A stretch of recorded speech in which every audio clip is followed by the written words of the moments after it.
So the purpose of today's Facebook Live is to help to create kind of like a free resource library by engaging with different amazing people around the world. And I am so grateful to get to have Kerri as our very first person that has been kind enough, generous enough to give us half an hour of her time to create an activity to help in empowering our communities and through what she's calling healing through presence.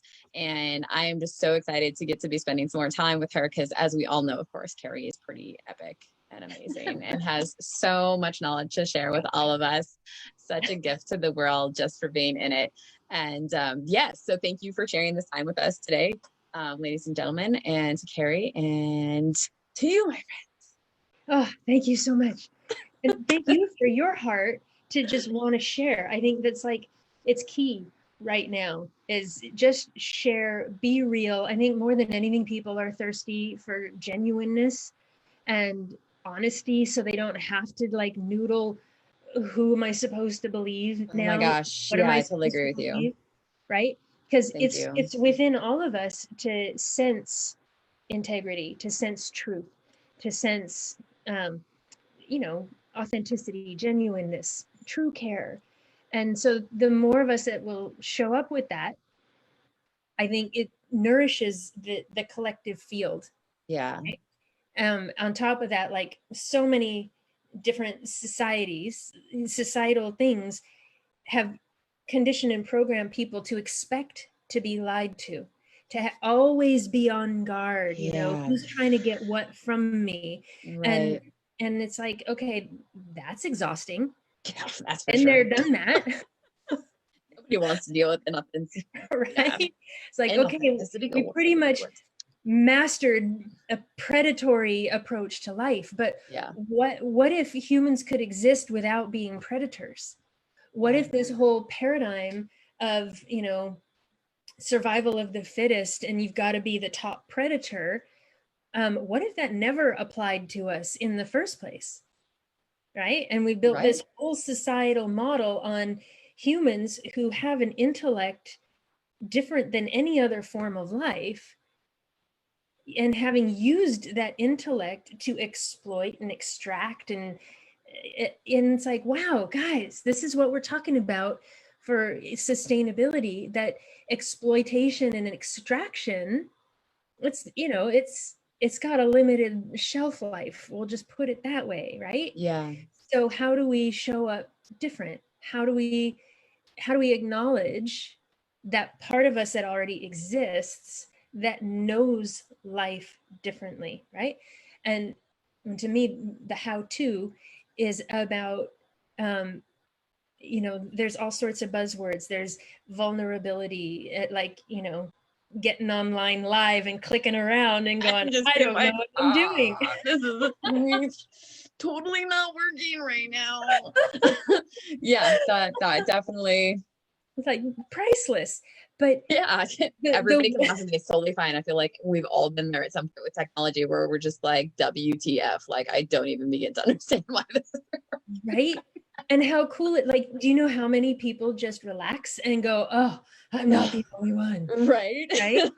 And so, okay, so let's just be farting around live and in public, right?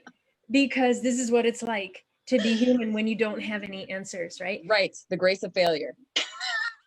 And it's like, okay, failure, whatever, but you didn't even fail. Here we are. Yeah, exactly. Momentary, legs. I know. See, it's an F word, right? Instead of failure, you're farting. You're farting around. But see, and then the other thing about it that's so beautiful is what happens when you surround yourself with authentic people that you trust and feel safe with, like I do with Kerri. And that she had so much grace and kindness that I was able to like laugh through that experience of, like mine, and like not really get caught up in the frustration of it or anything, because I was just like, oh, like it's totally okay. I have another person over here that's more knowledgeable than I am, that has more experience than I do, that can help like support me through that, that trial and error of being like, oh, hey, like I thought this was going to be easier. And look, it totally isn't. And that's okay because one, it's not life or safety.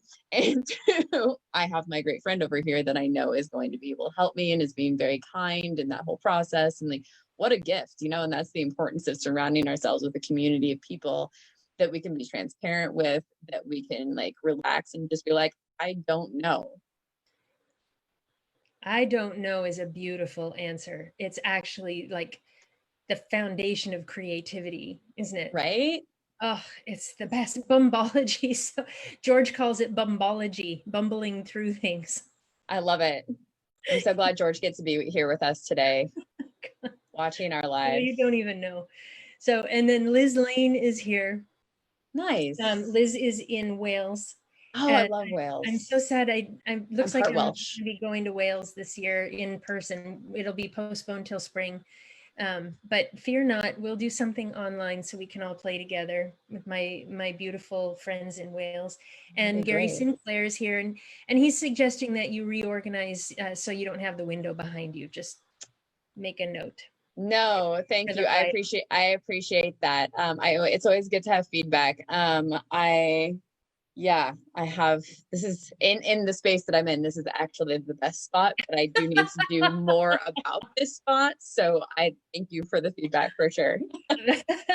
Awesome. Maybe just a giant, like really pretty picture that's bigger that I need to paint or something. Like, see, like your beautiful picture.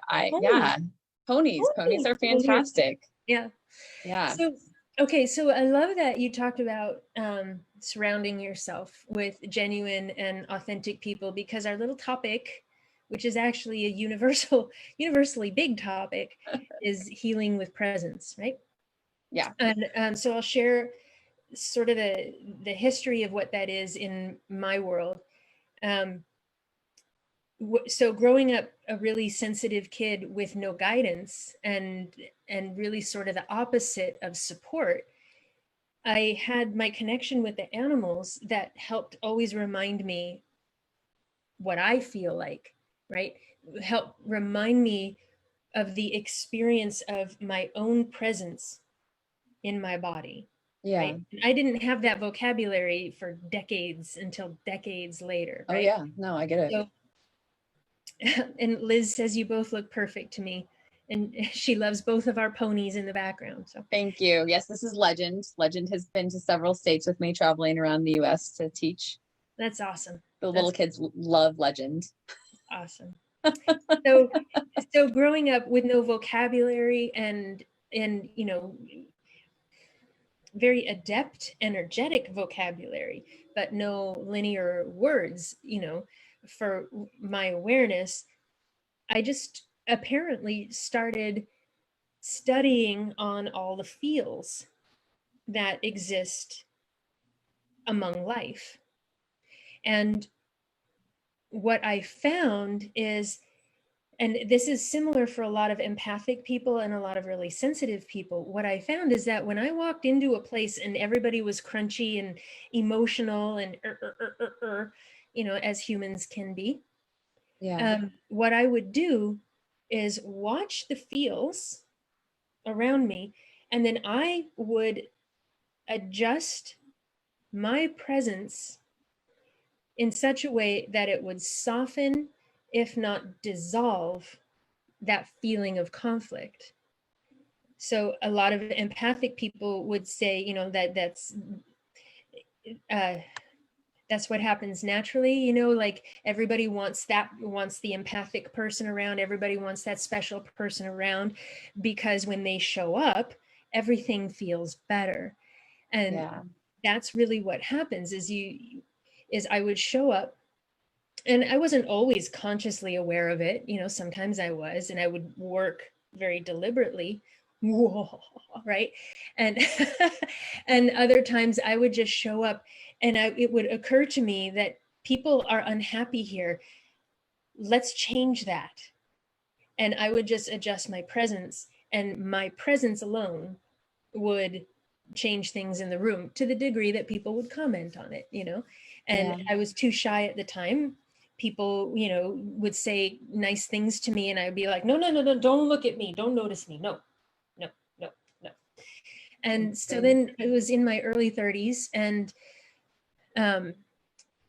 we're managing a little rescue with lots of horses that all needed help. Everybody was in disrepair, and it was perfect for me because I knew how to just show up and create the space so everybody heals, right? Yeah. And that's what I was doing. And I had a woman that was taking riding lessons from me, and she showed up one day and just walked right up to me and said, "You're used to healing with your being." And I'm like, "You've got words. That's weird. You know, I'd never had words before." What is that? Yeah, but she was exactly right. So healing through presence is really about, and you know, ask questions, jump in here, because I mean, I'm leaving big gaps in here, but Questions for the people on the live too. You know, you guys can jump in.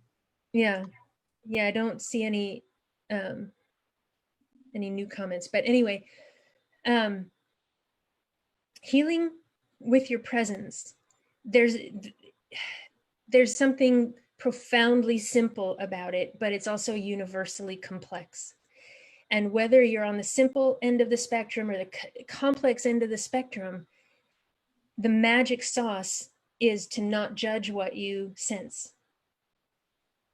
is to be able to walk into a room and notice that there's a bunch of anger in the room and have no opinion of it, simply see it, just like I would say, oh, well, this wall is white. Oh, well, this room is full of anger. And then bring my awareness back to my own presence, which is the expression and the purity of love. So give me 1 second, because Amanda Held has a question. Yeah, I was just going to say, how are you able to do this without draining yourself? I think that a lot of that has to do with being congruent. So, right, Kerri, it's just like when you're in alignment, like in your interior world matches your exterior existence and engagement with other people, you pull a lot of power from that, being able to ground. And that's what being present is, right? And so many people are incongruent that when you present with congruency, then that in and of itself is healing. Would you agree? Yes, I might use some different language around it. Yes, congruent, absolutely. And like HeartMath would say, coherent, right? Yeah, so many different terms. Right. But for me, what it is, when I look at it just little kid style, right? Because sure, yeah, language works from it, people get it, right? Yeah, they're not absolutely. challenged to make sure that they are understanding the same definition of the word as you're using it, because I'm certified here and I'm certified there, and it means two different things in different places, but my psychologist and what, we need like 15 different words. It's like going to the grocery store and trying to shop for ice cream. Oh, that one's simple: chocolate, peanut butter, swirl. Okay. Hey, well, I mean, are we talking Haagen-Dazs? Because peanut butter and chocolate with Haagen-Dazs, I feel like that's where it's at, you know, like. But it's the Ben and Jerry's people. They have a very different experience with peanut butter and chocolate. I mean, Ben and Jerry's, baby. I'm a Haagen-Dazs girl, like, oh. But you know. So how do we do this without being drained? Your presence, the experience of your presence is an expansion. It's an outward movement of your own life force. Your presence is your life force. So when you play with organizing your awareness so that your mind, rather than being distracted by all the shiny toys of the ego, that this is good and that's bad, and oh my God, did you see that? Right? That's the ego. And the mind can go, whoa, squirrel, right? 100%. Yes. But when you befriend your mind and you give your mind the job of, hey, come back to the heart, mind, come back to the body, hey, watch, be here, here. And then through your presence, you experience the outward expression of your presence. That it's a very simple yet multidimensional feeling. It is an actual tangible vibration of yourself. Oh yeah, absolutely. When that becomes your priority, that is when you can walk around feeling in meditation 100% of the time. That's when you can walk into places of high intensity and not absorb, because you are expanding outward and there's no space to absorb. This is another fancy word is sovereignty. I show up Yeah. as me, and I exclude nothing. I acknowledge that it's all there, and I have no reason to protect myself because I'm unharmable. So I'm going to expand outward. And this is an experience. It's a felt experience. It is your relationship with yourself, which is very different than what the mind and the ego want to do, which is look out here for what I need to protect myself from. Where are my boundaries? Boundaries, boundaries, boundaries. Boundaries are, they can get exhausting. There's Yeah. a time when boundaries are absolutely appropriate because that's the tool that works. Yeah. But when you Keep you find safe. yourself becoming exhausted, there is an evolution that says, okay, I acknowledge those things are out there. I acknowledge the interpretation has been that I am at threat. However, I'm going to reorganize, bring my awareness to my body, emanate outwardly. And not only am I unharmable, but I am being constantly re energized by my own presence. Okay, is that making enough linear sense at this point? Do you think? Yeah, I think that that is really, I love how you presented all of that. And just what I also thought of in that moment was how different emotions vibrate at different frequencies. Yes. And so that when you think about people that have more negative intention and shame and anger and all those sorts of things, that they resonate at a lower frequency. And Yes. so when you are at like enlightenment, gratitude, love, like these sorts of feelings, like they're a higher frequency. And so when you come into a space that would normally drain you, right, because it's negative and it can be oppressive, if you're at that higher frequency, then it's not going to pull you down and drain you out. Precisely, because your higher frequency becomes the frequency to which other things harmonize, right? Exactly. And so when you bring your awareness of love emanate, and you know it because you feel your own cells. It's not a visualization. It's No, not a prayer or a hope. It's an embodiment. And you absolutely. walk in, that is when your presence is a healing presence. Now, Bringing people uptown. and doing it at levels and realms of consciousness that they don't have to think about. No. This is key, right? What am I thinking about when I'm organized this way? I'm not really thinking about anything. I'm watching and engaging with the experience of my body. And from that way of organizing, when I walk into the room, I am actually more available to any dissonant energies, any dense emotional constructs, any projections or thoughts or push pull emotional games. I'm going to be much more available to see them and recognize them, right? Which means I'm going to feel them. Yeah. Right? I'll still feel them because there's still energetic vibrations in the room. And Yeah. this is where, a level of mastery really comes in, that when I do feel conflicts and intensities, often the mind is going to want to escape, go into the ego, defend, and overpower. But the real mastery is recognizing what's going on and saying, okay, thank you for letting me, body, thank you for giving me the information. Now, mind, come back to the heart center open, expand outwardly, connect upwardly. Now show me, how can I best assist? And when that becomes your default presence, everywhere you walk, you are restructuring, reharmonizing the frequencies in the multiple dimensions of consciousness wherever you go. It's fancy words, but that's how it works. So let's see. Amanda, thank you for your comments.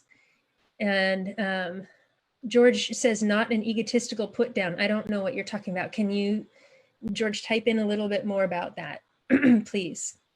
Because I can only see 4 comments deep. So maybe I missed something that you typed. Oh, I see. An energetic uplift, not an egotistical put down. I think that's what he's saying. Yeah, no, I think that's what he's saying as well. And I think that too, so love like is at a higher frequency, and that when we look at things from a like universal love, and that we're all humans on this planet, regardless of race or like demographic, like money, any of those sorts of things. We just see a bunch of people that are not feeling seen and not feeling heard or understood. And so if you come to a place and you create a container for them to feel seen, to feel heard, and give them that unconditional love, and acceptance, then that will naturally like bring them to a better place. Sure. And if I may, I would love to simplify what you just said one step further. And absolutely, I love the idea of, you know, creating a container in certain situations, but what if we just scrap the container and hear them and love them? Yeah, and be this presence that, you know, for some people, when you walk in and somebody who's not used to feeling the presence of love encounters you, you may get a defensive response because their vulnerabilities might be activated, you know, like someone can see me. Yeah. And or they might take it like, I don't know how many times it's been misinterpreted, you know, for like some kind of interest that wasn't what I was bringing. But it's all about giving people their experience. And even if their response is confusing to me, I'm going to organize myself this way, back to my heart and my presence, because that is how I can be congruent. That is right. how I can express coherence in my presence, which is a healing presence. It's profoundly simple. Yeah. And yet, you know, somebody said to me, or shared a kind of a quote with me, that was that humans prefer manageable complexity to unmanageable simplicity. Like people would rather have a little bit of complexity that they can manage than have the simple statement that they don't know what to do with, you know, like take your awareness right to your heart center, expand that through your body, and if you did nothing else in life, you just won, right? That's a little bit too simple for a lot of people, but it is ultimately the truth that all the different systems take us to. And, you know, Eckhart Tolle, the present, be here now, right?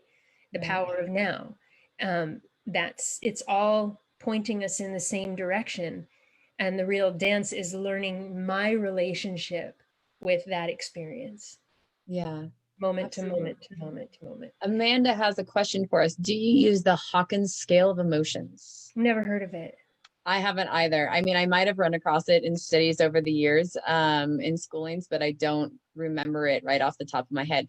I'd love it if you'd put it in the chat, Amanda. That would be really cool. Like if it's a link so we can take a look at it and visually, perhaps it'll click in. We might unknowingly be using the Hawkins scale of emotions, or maybe we don't know anything about it at all.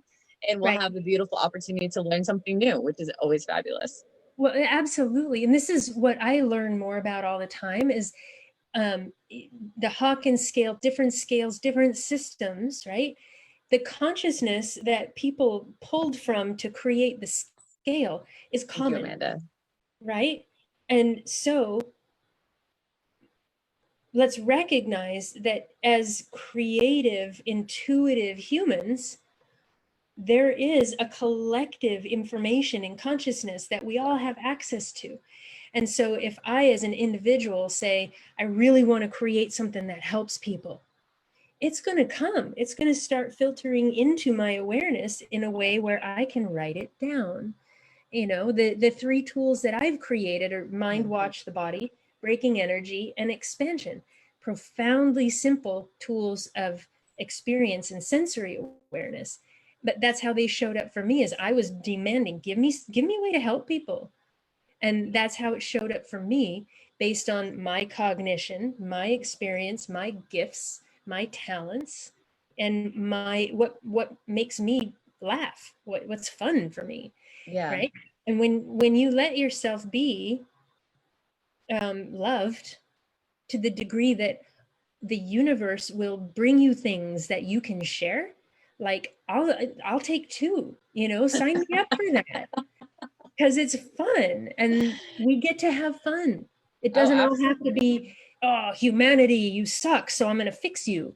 That's exhausting. That's the opposite of help, right? Yeah, no, for sure. Like we get to have our fun right now and share tools with people that will hopefully help them have a better life and just like be happy and within themselves and their engagements with other human beings. And Right. um Well, so it's let me just fun. share real quick.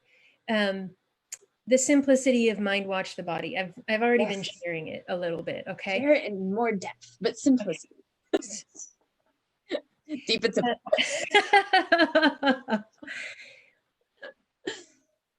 So we're speaking in great alignment with David Hawkins' scale of emotions. That's awesome. Thank you, Kerri, for giving us the full name to it too. And thank you, Amanda, for us letting us know that we're speaking in alignment with it. I'll have to look into it more later. So, okay, so mind watch the body, it asks us all to just kind of go back to kindergarten.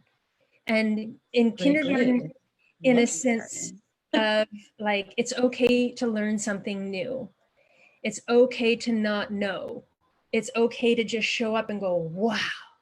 Okay. And it's like a kindergarten heart, George. I'll have what she's having. Yeah. Awesome. Thank you, Amanda. Awesome. So when you give yourself permission to play in kindergarten, it doesn't deny that you know everything you know. It in fact acknowledges it and says, you know what, I know all this stuff, but in order to go farther, I'm going to take what I know and just put it down over here and leave more space so that my next experience isn't based on everything I know, but I can have that back when I'm done.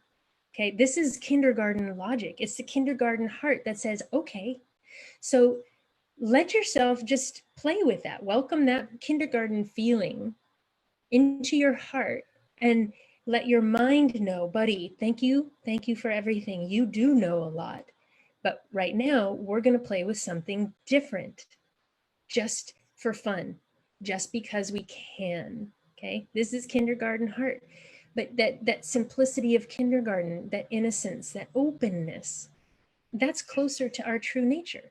That's why animals touch us so deeply, because they live in the place of show me who you are.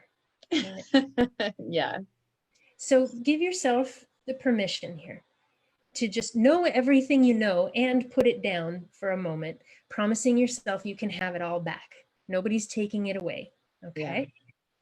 And so from there, what we want to do is honor that the mind just wants to help, right? It's like a 3-year-old that wants to help you make pancakes. And if you don't tell your mind how to make pancakes, you're going to end up with batter on the walls, right? So like pat your mind on the head and say, buddy, thank you for trying so hard for me. Here's what you can do. Mind, watch the body. That's how simple. Kindergarten level, watch the body, just to see what it's like, okay, for just a few seconds. So Elysia, if you didn't look down at your right hand, how do you know if your right hand is touching something? Feel it. Cool. What do you feel? How do you describe it? Does it like, no, see, this is the mind going, I should be better than this, right? Right back.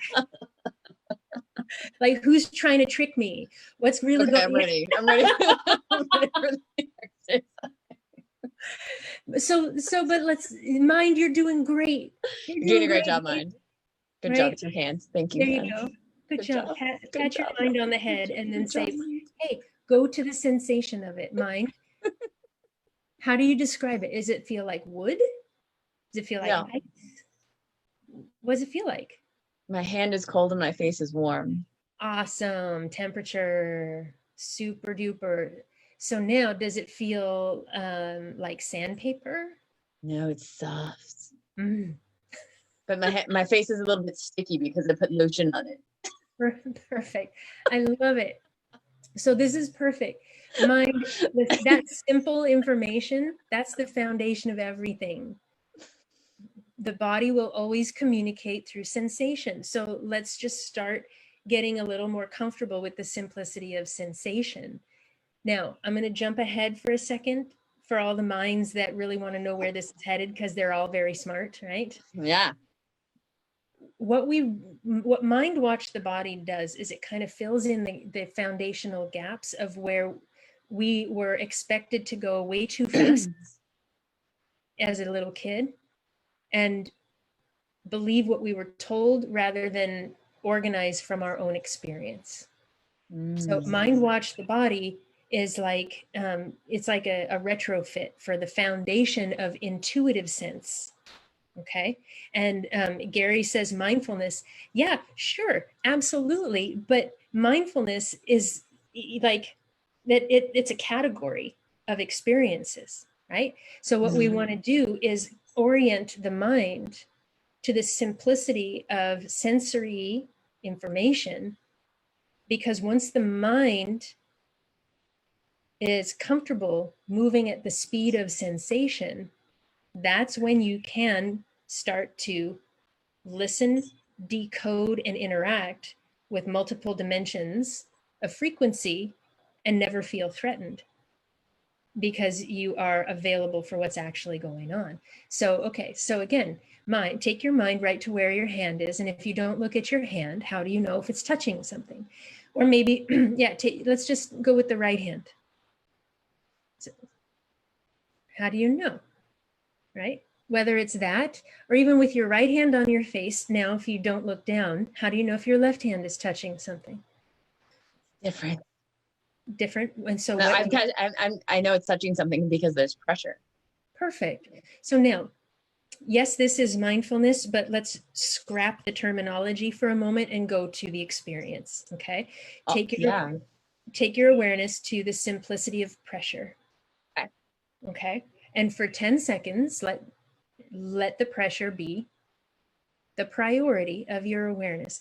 Even if you are a master of mindfulness, kindergarten is a really good place to visit. Watch for 10 seconds. How does my body respond? Good.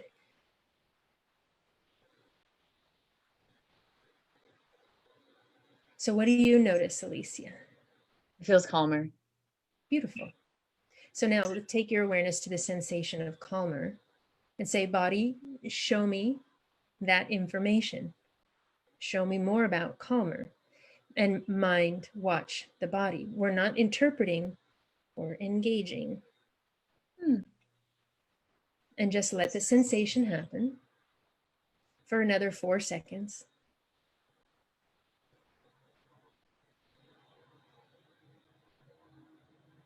And what do you notice? Surprisingly warm feeling in my belly. Excellent. So right here, with your awareness on that warm feeling, right from that warm feeling, let's talk to the mind and say, thank you, buddy. Thank you for organizing yourself. Thank you for being here. And take 10 seconds and see how it feels to feel grateful for your mind. Just see what that's like. How does the body respond when the mind is acknowledged? The warmness moved to my diaphragm. Neato. Thank you, mind. Okay. So without abandoning that, you don't have to abandon any of that. Let's take your awareness right to either of your wrists. Let's pick one for starters. Okay. And then take your awareness right into the structure. It's an actual physical thing. It's not a visualization. There are a lot of people who visualize their body and then associate with the picture rather than actually experience their body. Mind Watch the Body is also an amazing tool to help guide people to a sense of safety in their body. How many people bounce out because it's just proven to be an unsafe territory? Too many feels, too many traumas, too many experiences, too much programming that isn't me. Mind, watch the body. Where's my wrist? Taking my awareness right into the spaces in between the bones, in between the soft tissues. And then wrist, let me know you feel me. and watch how your wrist responds with sensations. That's how the body talks, right? And so when you get the sensation, you just go, oh, thank you, and be friends before we start interpreting, categorizing, labeling, and expecting. Let's be friends. There's tingling in my right wrist. Beautiful. Thank you. Kindergarten. So now, without abandoning that, let's also go occupy the other wrist at the same time and say, and just notice right now, do they feel the same or different? Ooh, different.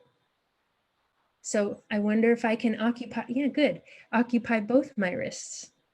Good. And just notice how it feels to be me. When my priority is presence. Yeah. In the body, right? Yeah. I feel more in my body in general. It's interesting. Isn't it? Right? Yeah. So I'm pretty bodily aware already. So it's interesting to like take it to another level. And this is what I love. And thank you. This is what I love, because again, it is and I only say this because it's proven out over the years that I've been, sharing and figuring out how to share all this. It is speaking to a part of us at a level of consciousness that fills in the gaps in whatever magical universal way, where our body can confirm it. So our mind goes, oh, no matter how much work we've done. And are you guys doing this? George, Kerri, Amanda, Stephen, I don't know if you're still on there or not. Anybody else is watching? Comment too. Is anybody else having interesting experiences in their bodies? And interesting can be the simplicity. I mean, yeah. Or I should just say feeling. Are you feeling something? Are you able to connect with your body and the mind? And actually acknowledge the communication of the body that, yes, this is the frequency and that's how it feels. Cool. Thank you, Amanda. George, is that what you were meaning when you said, oh, the gut feelings are coming in? Or were you talking about my gut feelings that were coming? I know. I didn't know what he was talking about either. Yeah. Mindfulness awareness. Yes. Thank you, Kerri, for commenting with us. And so, I can do this and teach this for 4-day sessions, right? This is what I love to do because it is a progression. That sounds really fascinating. We come back to this simplicity, and then everything that you already are reorganizes itself to this simplicity. And then you have new questions and new awareness and new association, and it gets broader, but simpler. And it's very much about guiding your awareness to the experience of your presence.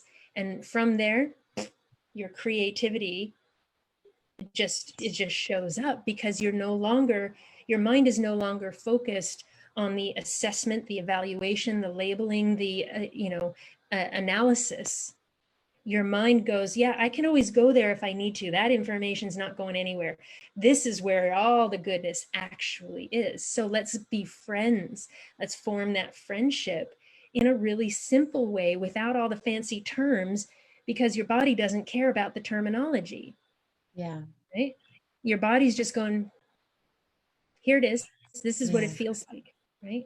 And so this is part of why being with animals can be so helpful, because we're not even expecting them to come up with terminology. Yeah. We're there for experience.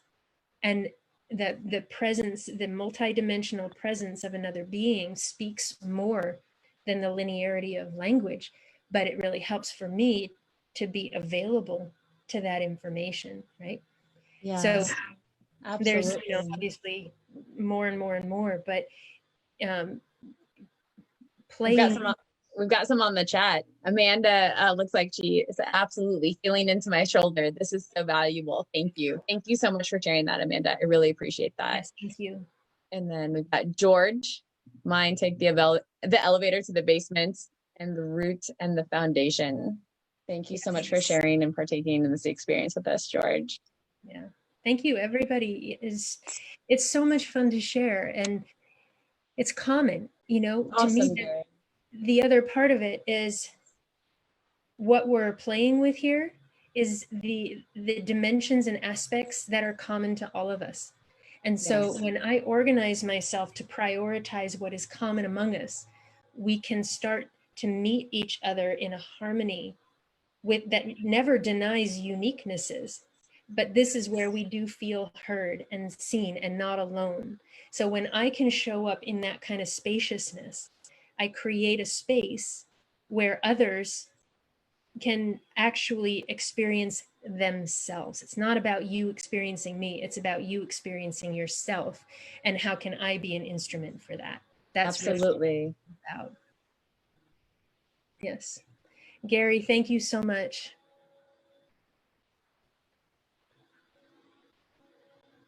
Beautiful. Thank you so much, Kerri. I really appreciate your kind words. And it's really cool to hear you wrote Healing Memories in Seconds years ago.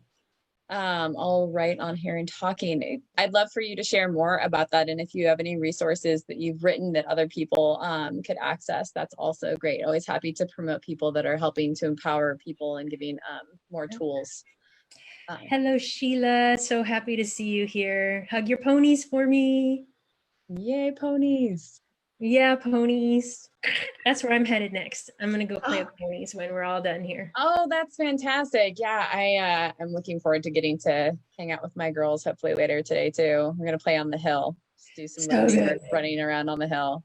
So good. Thank you, Amanda. You're very welcome. We appreciate you too, like being here and engaging with us in this activity and sharing your experience. It's really fantastic. Thanks, Sheila. Give them little kisses right on their muzzles too, like, and right behind their ears. It's the best. Oh, horsey noses. They're so just soft, and talk about the sensory experience, just like the way horses smell and like the softness of their, like, We were talking about that. George and I were talking about having a horsey scratch and sniff.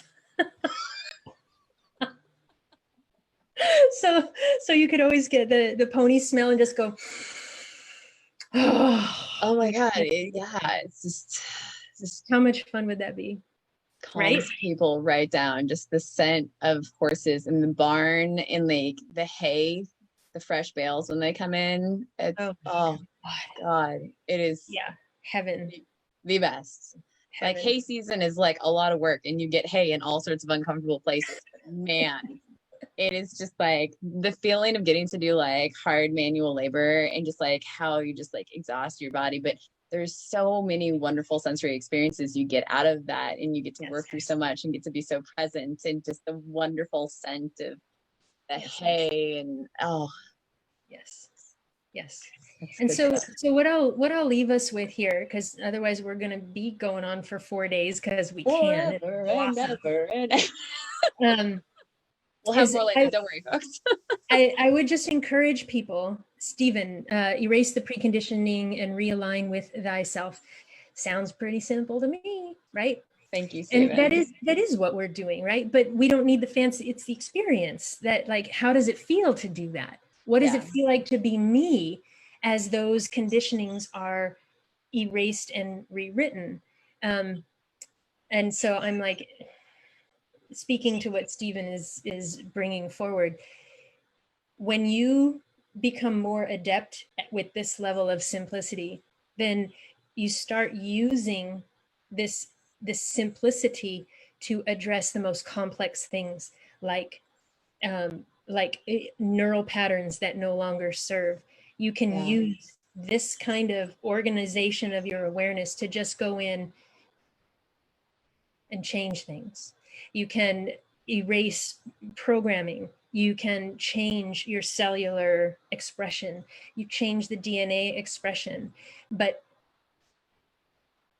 to empower yourself to do that, it really helps to have a solid foundation of friendship so that your mind knows where to find actual, I want to say safety, but it's beyond safety, where your mind knows how to find where the real action is happening, and it no longer escapes to try to control things, now when I get in difficult situations or new situations, my mind is like, okay, where's my body? Go, simple, simple, simple, when it's in a little bit of a panic, because we're friends enough that it knows this is where the support is. Right.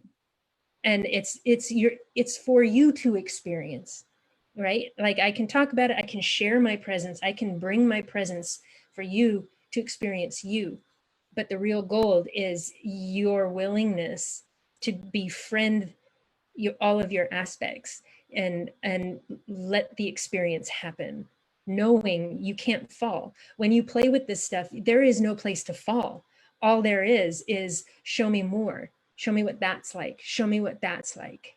I think that there's a really beautiful thing. If you had a couple more minutes to just briefly dive into what it's like to connect when your heart is grieving, when your heart is struggling with something like that's genuinely painful. And so oftentimes the mind tries to escape that painful experience when it needs to come back to center. And how is it that we can stay in alignment and come to our heart, and our heart still be a safe place for us to be? Yes. Especially with so much going on in the world right now, with the uncertainty and the grief that is occurring. I think that would be a great thing to. Oh, we could totally talk about that, because that just comes down to helping the mind have a different understanding of the experience, rather than going over here saying, oh my God, this is bad, I don't know what to do, I'm overwhelmed, and just gently bringing it back. We'll do another one. But this is, we'll have to do another one on like managing grief through like connecting our minds and our hearts. Yeah. But this is what I love doing. I think I really love the intense things, addressing them, and helping people find simplicity, experience simplicity, because that's the beauty that's been shown to me, first from the animal kingdom, and then directly in consciousness, and then the facilitation that's come to me. Like, I'm so blessed for the facilitation I've had to get me through this life, like you got to kind of live through it in order to be able to share it, right?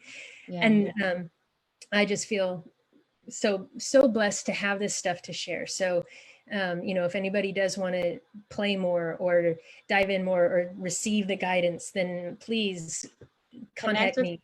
Connect with Kerri. Take her courses. She's turned her courses online for those that she was going to be presenting in Wales in September. And then I don't remember when your event was going to be in Australia. When was that? It was going to be the end of October, the beginning of November. So we'll offer like 1 day or 2 day, even just all day. Let's go. And very interactive, very real. And then when I do get to go travel and be in person again, it's so much fun. And we always do it where there's ponies, right? You don't have to be a pony person, but being around ponies, it just makes everything better. And I promise there will be cookies there too.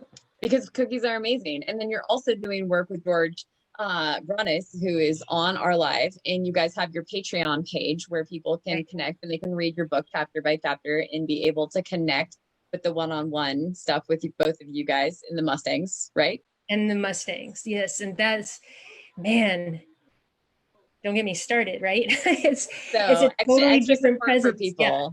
Thank you. Yeah, thank you for bringing that up. It's an amazing collaboration to bring Listen Like a Horse, which is my book, with George's herd of 16 horses that were pulled from kill pens, and they were the horses that were going to kill people and nobody can touch them.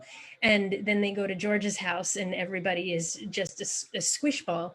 And they're still horses, but they connect. It's about connection, not breaking, not dominating. And it's an amazing George, it's an amazing example of what's possible when connection really is your priority, and you have to feel your own body to truly connect.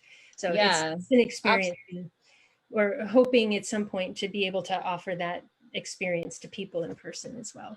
Yeah, and that'll be great. I'm actually going to be posting, George, I'm going to get our interview up today. So anybody that wants to go onto Horsepower Empowerment Through Connection, my YouTube channel, or Global Equine Affiliates, I'll have my interview with George up later today, which is really fun and exciting. I feel so blessed to have gotten to engage with these two just soulful, wonderful human beings and their connections with horses. And yeah, there's just so much, because oftentimes, like, and for people on here that engage with horses, for us to be able to be more present in our bodies and to regulate our emotions more and to be in alignment and living intentionally through love, and like Kerri said, to be love living rather than love seeking, is so incredibly important for us to do, because the more control we have over our experience in life, the more accountability we have and the more willingness to be present within our bodies, the better experiences we have with our horses.